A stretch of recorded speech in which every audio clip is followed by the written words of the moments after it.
Bienvenidos a este segundo episodio de nuestro podcast Dedicat. Estamos muy contentos de poder compartir este nuevo proyecto con todos ustedes, donde hablaremos de temas muy importantes referidos a la ingeniería civil y la arquitectura.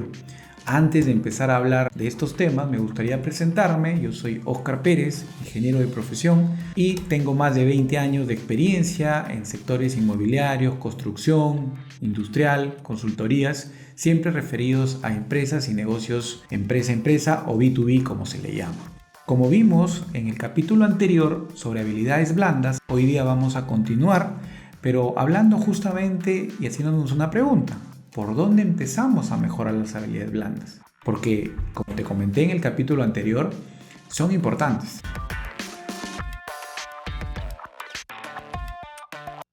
Hay mucha información al respecto y solamente quiero tomar como referencia un estudio de América Economía que hizo más o menos en el 2019, donde justamente hablaba de los ingenieros y decía que el 85% de los puestos que se suben para dirección o liderazgo estaban potenciadas o se necesitaban gente con mucho manejo de la inteligencia emocional.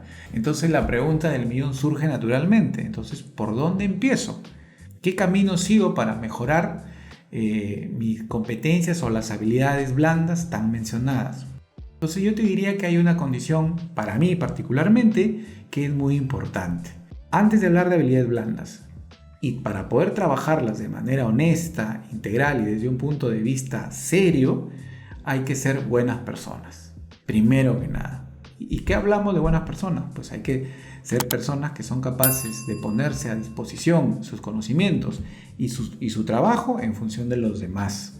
Y eso te va a ayudar de todas maneras a generar empatía, confianza y mejorar tu liderazgo. Tema que veremos en los siguientes capítulos. ¿Por qué? Porque el ser humano antropológicamente tiene espíritu, y eso no tiene límites en cuanto a la expansión del amor y el buscar el bien en los demás.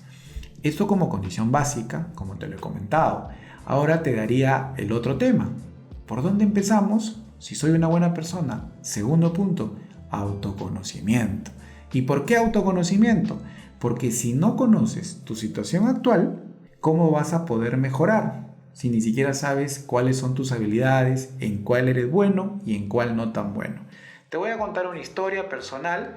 Durante mi labor o cuando terminé mi carrera de ingeniería, obviamente yo asumía que la gestión del orden era parte de mis competencias, que era mi compañera de viaje. Sin embargo, conforme uno va ascendiendo y tomando puestos de mayor responsabilidad o manejando proyectos de mayor envergadura o mayor número de proyectos, de hecho, la complejidad empieza a aumentar por el número de tareas y personas que tienes a cargo. Entonces, en algún momento me llegó a pasar una circunstancia en la que notaba que los proyectos empezaban a demorarse, a ralentizarse, y claro, una de las causas era probablemente la más insospechada, que estaba ligado a mí. Y eso lo corroboro cuando empiezo a entrevistar o preguntar a personas de mi entorno con las que trabajaba directamente, preguntándoles dentro de las causas cuáles eran las más importantes, y con un poco de sorpresa descubrí que uno de los temas era el inadecuado orden que yo tenía.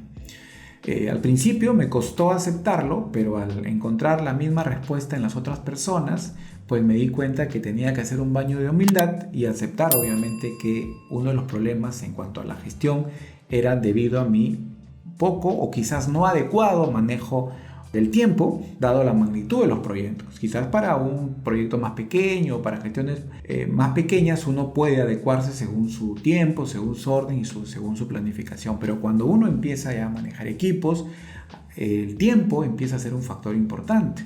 ¿Cómo está la gestión de tu tiempo? ¿Cómo está el orden? ¿Cómo te manejas en esos aspectos? Que es un tema importante también, porque un directivo tiene que aprender a manejar sus tiempos, manejar su agenda de forma adecuada.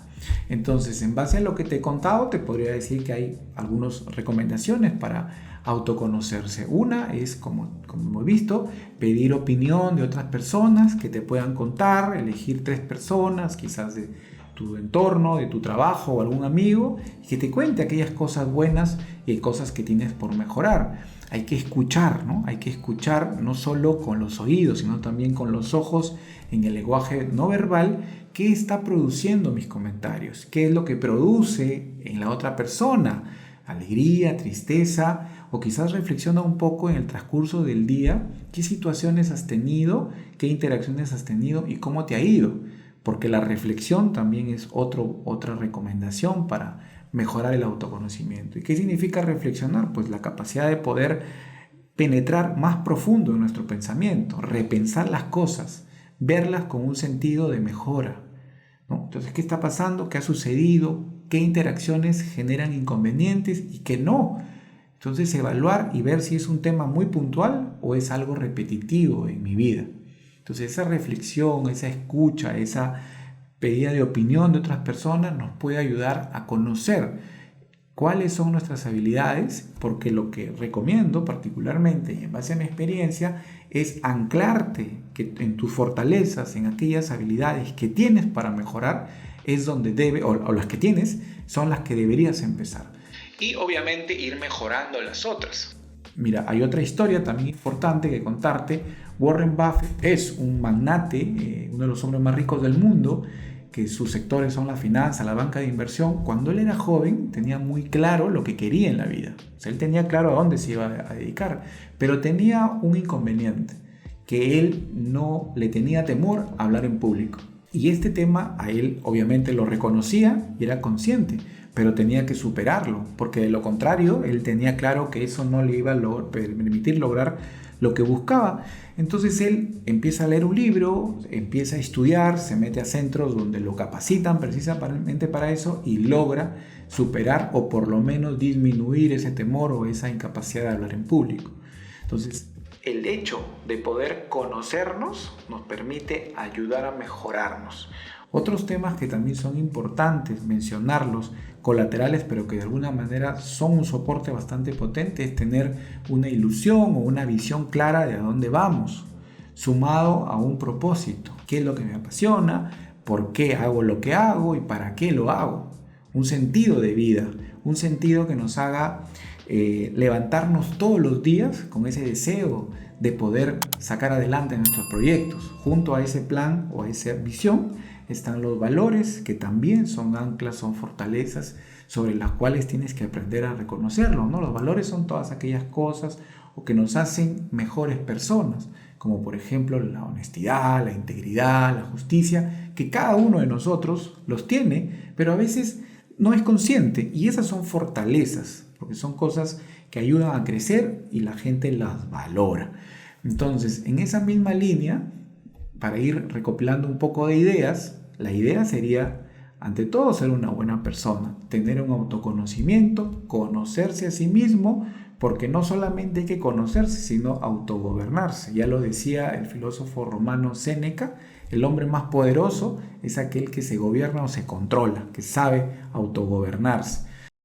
Entonces, el autoconocimiento no solo te va a permitir conocer cuáles son tus habilidades o virtudes o defectos que hay que mejorar, sino también el siguiente paso debería ser comprenderte un poco más. ¿Qué significa comprenderte? Entender por qué eres así, pero no desde un punto de vista crítico, sino manejarlo como una cuestión de curiosidad, de apreciar, de entender las cosas, siempre con ese espíritu abierto, con esa mentalidad de aprender más. Y por último, aceptarte, porque aceptándose uno es consciente de las cosas y también es un paso para poder aceptar y comprender a los demás, punto tan importante para los trabajos en equipo y para la interrelación en los demás.